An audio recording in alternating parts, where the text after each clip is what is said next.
Kedam tang arkoi ni phai Sorkar ni Dimhasau district Umrongso aron ripen koila ki pura huligalong langkachi thai dun open fit pharo an alang ki pleng rokajok koila ki phur bom ki ongdung atum chingthang lokamat non puan ta longpon pidet lo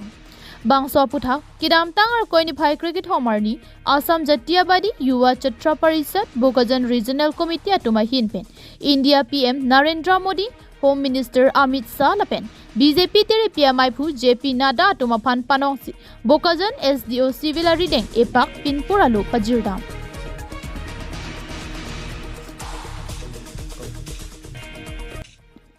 Umrongso koson pen se aron ripen le koila ki paphur long lok ma pusi Sorkar aphan karju padupon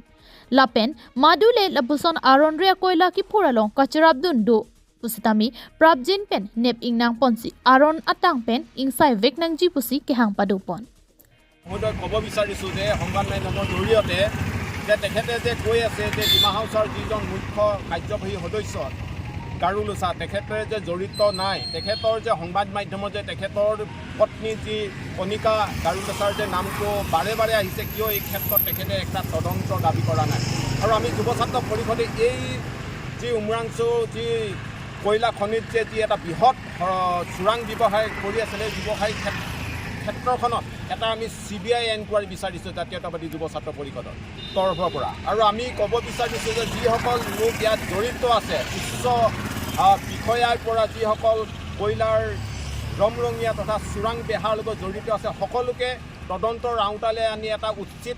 বিচাৰ কৰিবলৈ শাস্তি দিবলৈ আমি জাতীয়তাবাদী যুৱ ছাত্ৰ পৰিষদে আমি দাবী জনাই bangso koila ki phuralong apran kedam nangatum do ana phan sitami ami thanga hemarit apiso aso ki chelana pon dor chira bangki kerap pi pajir pinangji lapen aron repen koila ki phura bangki ington veknangji puta kehang padupon কিন্তু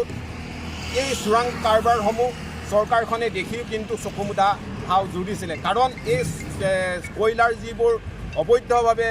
ধন সংগ্ৰহ কৰা হয় সেই ধনসমূহ দিছপুৰ বৰমূৰীয়া ৰাজনৈতিক ব্যক্তিসকলে যায় বুলি আমি সন্দেহ প্ৰকাশ কৰিছোঁ নহ'লে কিয় আৰক্ষী প্ৰশাসন তথা এটা বিৰাগম ফৰেষ্ট ডিপাৰ্টমেণ্ট থাকোঁতে